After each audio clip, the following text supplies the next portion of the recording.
आ गोली लगे के पहले हम हारमोनिया पर गावत रहने निशा बाकी हाथ में दिक्कत भइल तो कभी छुए के मौका ना समय भी ना, लेकिन आज बड़ी अच्छा लागल धनंजय बाबू के प्रयास। हम कहने की हर जगह प्रयास करी करी विवाद से निमन बाकी गीत संगीत में लड़ाई हुई तो अच्छा लगे। चलिए भिखारी भैया दूल्हे साहब के मम्मी जी बहुत बहुत धन्यवाद। रवि भैया पंकज उदासी के बोल रहे हैं।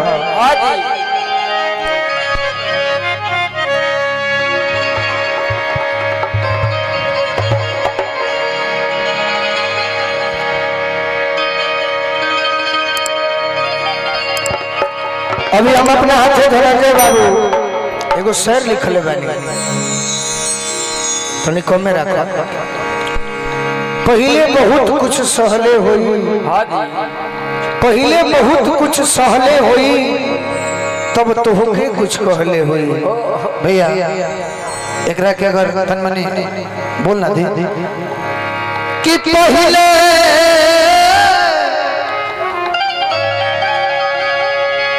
बहुत कुछ सहले होई,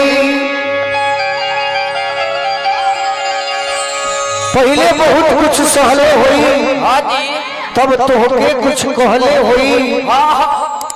तू ही ना चाहे उनके उहो तो होके चहले होई, पहले बहुत कुछ सहले होई। टूटल प्रेम तके बादोसी उहो बहुत निभले होई, पहले बहुत कुछ सहले हुई तब तो के कुछ कहले हुई। पंकज उदासी को गीत गौले रहनी आप जिनके करीब होते वो बड़े खुश नसीब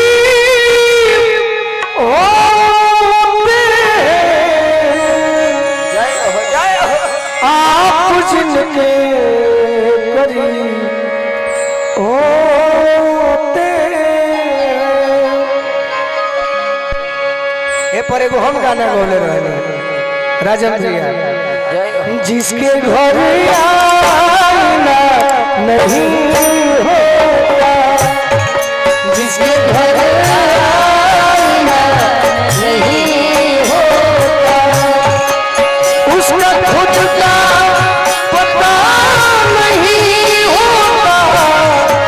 उसका खुद का पता नहीं होता, जिसके घर आना नहीं होता, जिसके घर आना नहीं होता।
अपने जीवन में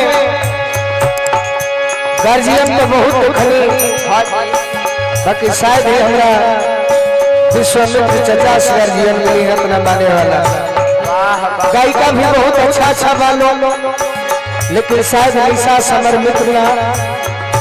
गायक भी बहुत लोग हुई, लेकिन हमारा छोट भाई अमर मित्र धनंजय के होना। कमी नहीं होती, कमी नहीं होती, दोस्तों की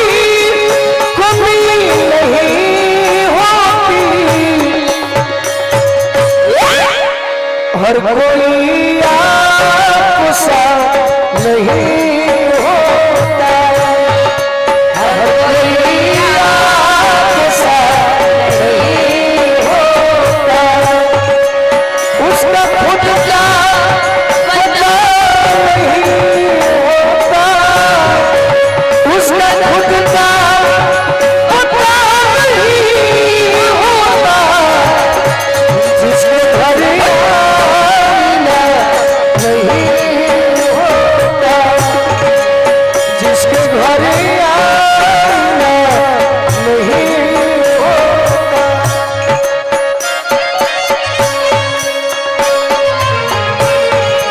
क्या बात है भिखारी भैया।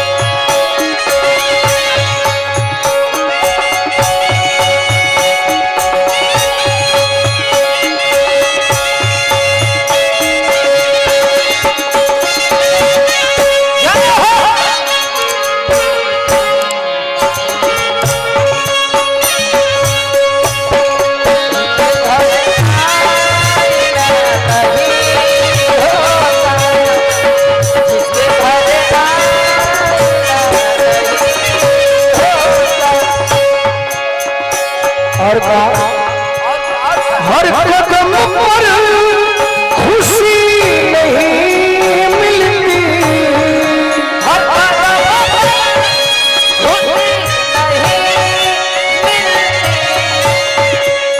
हर कदम पर खुशी नहीं मिलती, हर कदम पर खुशी नहीं मिलती,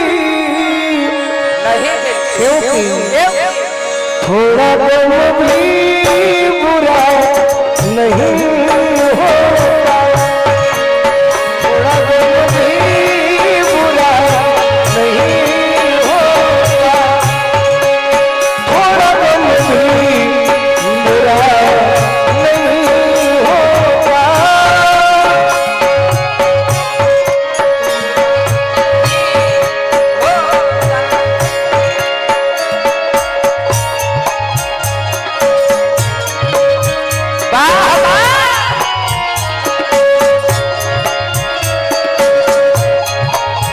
क्या बात है।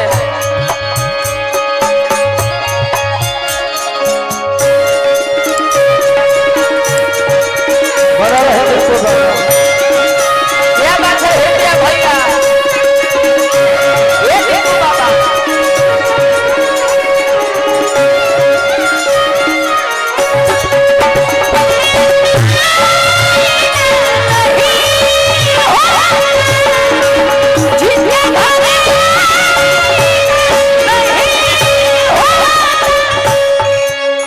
कुछ मजबूरियां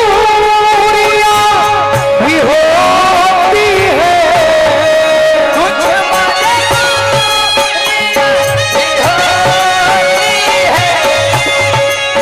कुछ मजबूरियां भी होती है, कुछ मजबूरियां भी होती है जीवन में। हर कोई बेवफा नहीं, हर कोई बेवफा,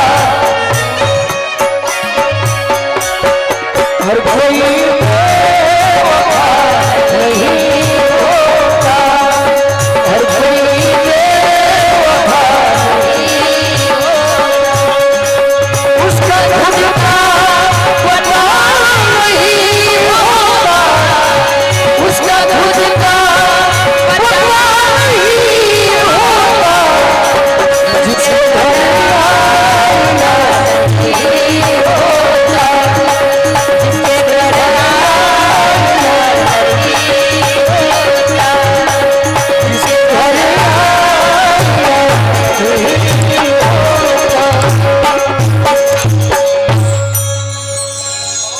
ये गाना क्या बात है